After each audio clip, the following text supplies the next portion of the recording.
मैं सभी संतों, गुरु और महान पुरुषों को नमन करता हूं। उनमें भी राष्ट्रपिता ज्योतिबा फूले, छत्रपति साहू जी महाराज, बाबा साहब अम्बेडकर, मान्यवर साहब श्री काशीराम, मान्यवर दीना भाना वाल्मीकि और मान्यवर महामना रामसु वर्मा जी को नमन करता हूं और अपने संसदीय क्षेत्र नगीना की जनता का आभार प्रकट करता हूं जिन्होंने मुझे चुनकर यहां भेजा है। सभापति जी, बजट केवल एक आर्थिक दस्तावेज नहीं होता, बल्कि ये सरकार की सोच, संवेदनशीलता और सामाजिक प्रतिबद्धता का प्रतिबिंब होता है। बजट यह तय करता है कि देश का विकास समावेशी होगा या चुनिंदा और सत्ता में बैठे लोग सबको साथ लेकर चलना चाहते हैं, कुछ लोगों को पीछे छोड़ देना चाहते हैं। विपक्ष के नाते हमारा कर्तव्य है कि हम सत्ता सवाल पूछें और कमियों की ओर ध्यान दिलाएं और देश के उन वर्गों की आवाज बने जो इस सदन में अक्सर आंकड़ों में गुम हो जाते हैं। लेकिन माननीय अध्यक्ष महोदय, असली सवाल यही से शुरू होता है, क्या ये बजट देश के गरीब, पिछड़े, दलित, आदिवासी, ओबीसी, अल्पसंख्यक और वंचित वर्गों की वास्तविक जरूरतों को समझता है, नहीं समझता है। मान्यवर, इस बजट में आर्थिक विकास की बातें अधिक हैं, लेकिन सामाजिक न्याय की आत्मा कमजोर। माननीय अध्यक्ष जी, सभापति जी, आज देश की सबसे बड़ी संकट बेरोजगारी। हर साल लगभग 1 करोड़ युवा रोजगार बाजार में आते हैं, लेकिन अस्थायी और सम्मानजनक नौकरियां और संपादन पैदा नहीं हो रही। इस बजट में स्किलिंग की बात की गई है, लेकिन स्किलिंग के बाद जॉब की गारंटी नहीं है। विशेष रूप से SC, ST और OBC समुदाय के युवाओं के लिए कोई अलग से लक्षित रोजगार योजना नहीं दिखाई देती है। देश की लगभग 45% आबादी जो कृषि पर निर्भर है, जिसमें SC, ST, OBC समुदाय की भागीदारी सबसे अधिक है, लेकिन कृषि और GDP में योगदान 15% से कम किसान की औसत आय और अब भी अस्थिर MSP कोई गारंटी सरकार की तरफ से नहीं दी गई है। सभापति जी, महंगाई का सबसे बड़ा असर गरीब, दलित, आदिवासी और पिछड़े वर्ग को पड़ता है। आर्थिक सर्वे के अनुसार शिक्षा व स्वास्थ्य की लागत पिछले 5 वर्षों में 30 से 40% तक बढ़ी है। खाद्य वस्तु कीमतें गरीब परिवारों की थाली को छोटा कर रही है, लेकिन इस बजट में इन वर्गों के लिए कोई सीधी राहत नहीं दिखाई देती।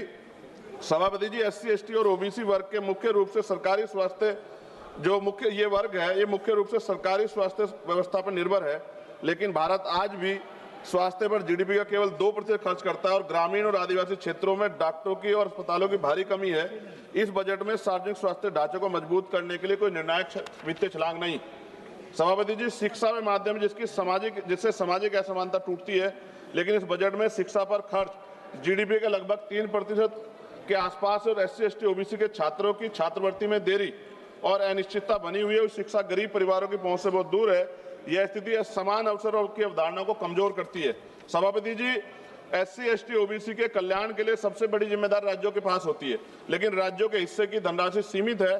केंद्र द्वारा योजनाओं का बोझ अधिक संघीय ढांचे को कमजोर, सामाजिक न्याय को मजबूत नहीं कर रहा है एट प्रेजेंट टाइम। विपक्ष केवल आलोचना के लिए नहीं। सभापति जी, हम समाधान प्रस्तुत करते हैं। हमारी मांग है SC, ST, OBC के लिए लक्षित रोजगार मिशन चलाया जाए, छात्रवृत्ति को समयबद्ध और कानूनी प्रावधान किया जाए, शिक्षा और स्वास्थ्य पर GDP का न्यूनतम 6% खर्च हो, आरक्षित वर्गों के लिए विशेष उद्यमता और MSME पैकेज दिया जाए, आदिवासी और पिछड़े जिलों को विशेष सामाजिक आर्थिक विकास योजना चलाई जाए। माननीय सभापति जी, ये बजट आर्थिक विकास की तो बात करता है, लेकिन सामाजिक संतुलन और न्याय की भावना कमजोर दिखाई देती है। विपक्ष के नाते हम कहना चाहते हैं कि हम विरोधी नहीं है, लेकिन अब बहिष्करण और उपेक्षा के विरोधी हैं। जब तक SC, ST, OBC और वंचित और विकास की मुख्य धारा में बराबरी में शामिल हो, तब तक विकसित भारत का सपना अधूरा है। सभापति जी, सरकार 100 स्मार्ट सिटी की बात कर रही थी, लेकिन आज भी भारत में सफाई कर्मचारी, संविदा कर्मी गटर में उतरता है सर। और मैं सरकार से पूछना चाहता हूं, चांद पर पहुंच गए, लेकिन अपने भाइयों की सुरक्षा और तकनीकी मशीनें उनको क्यों नहीं उपलब्ध करा पाए? प्रमोशन में रिजर्वेशन SC, ST, OBC कर्मचारियों को नहीं मिल रहा है और पुरानी पेंशन सर मिलनी चाहिए, उस पर सरकार ने कोई जवाब नहीं दिया है।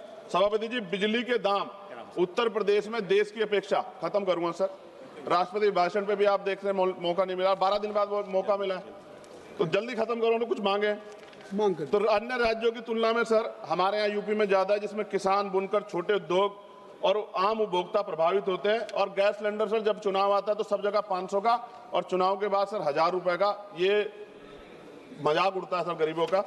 सभापति जी, 1 रुपए लीज पे पूंजीपतियों को जमीन दी जाती है, क्या ऐसी कोई योजना गरीबों के लिए भी आएगी, SC, ST, OBC माइनॉरिटी के लिए, कि उनको भी जमीन मिल जाए?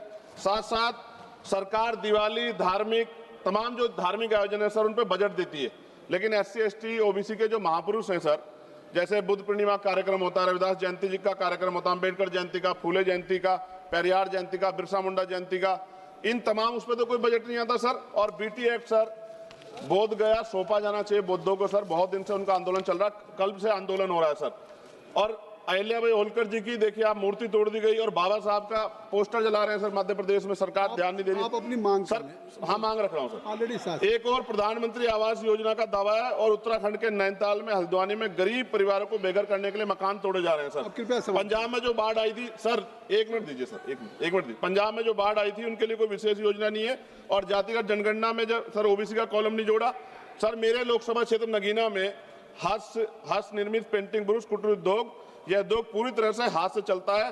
दशकों तक करमुक्त रहा। करीब 50% स्थानीय आबादी आजीविका इसी पे निर्भर है। 18% टैक्स लगा रखा। मेरी मांग है उसको 5% किया जाए सर। 2-3 मांगे सर, इनको उठा दो। काफी मांगे आपने कर दी सर काफी मांगे कर दी। रेलवे कनेक्टिविटी का विस्तार सर हमारे नगीना लोकसभा क्षेत्र में किया जाए।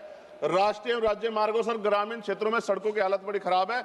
जिला अस्पताल सर, वहां IIT IIM और एयरपोर्ट बने, इसकी मांग हमने पिछली बार भी उठाई थी सर। अंत में लघु उद्योग सर, MSME का कोई प्रोजेक्ट जो ऐसा लगता है जैसे हम विपक्ष के लोग हैं तो हमारे लिए कोई योजना हमारे क्षेत्रों के लिए नहीं होगी सर। सबका साथ, और सबका कौशल विकास सर, युवाओं के लिए आधुनिक स्किल डेवलपमेंट सेंटर स्थापित किया जाए मेरे क्षेत्र में। लोकतंत्र की ताकत सवाल पूछने में है और संसद की गरिमा कमजोरी की आवाज उठाने में। मैं सर अंत में कहना चाहता हूँ SC ST OBC पे अन्याय कब रुकेगा? श्री कल्याण बनर्जी सर, हो गई। the union budget of 2026-27